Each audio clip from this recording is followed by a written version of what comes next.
Job chapitre 42. Job répondit à l'Éternel et dit, « Je reconnais que tu peux tout, et que rien ne s'oppose à tes pensées. Quel est celui qui a la folie d'obscurcir mes desseins? Oui, j'ai parlé sans les comprendre, de merveilles qui me dépassent et que je ne conçois pas. Écoute-moi, et je parlerai, je t'interrogerai, et tu m'instruiras. Mon oreille avait entendu parler de toi, mais maintenant mon œil t'a vu. C'est pourquoi je me condamne et je me repens sur la poussière et sur la cendre. » Après que l'Éternel eut adressé ces paroles à Job, il dit à Éliphaz de Théman, « Ma colère est enflammée contre toi et contre tes deux amis, parce que vous n'avez pas parlé de moi avec droiture, comme l'a fait mon serviteur Job. Prenez maintenant 7 taureaux et 7 béliers. Allez auprès de mon serviteur Job et offrez pour vous un holocauste.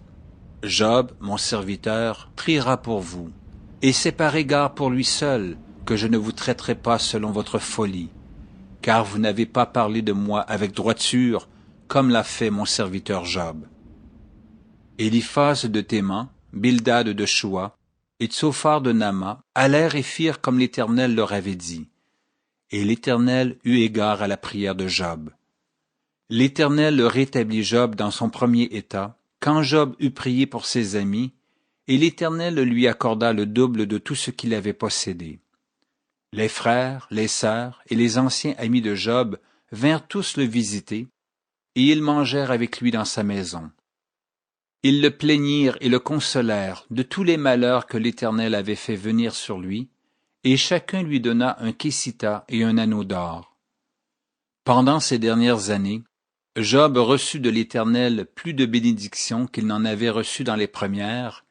Il posséda 14 000 brebis, 6 000 chameaux, 1 000 paires de bœufs et 1 000 ânesses. Il eut 7 fils et 3 filles. Il donna à la première le nom de Gémina, à la seconde celui de Ketsia, et à la troisième celui de Kéren Apuk. Il n'y avait pas dans tout le pays d'aussi belles femmes que les filles de Job. Leur père leur accorda une part d'héritage parmi leurs frères. Job vécut après cela 140 ans, et il vit ses fils et les fils de ses fils jusqu'à la 4e génération. Et Job mourut âgé et rassasié de jours.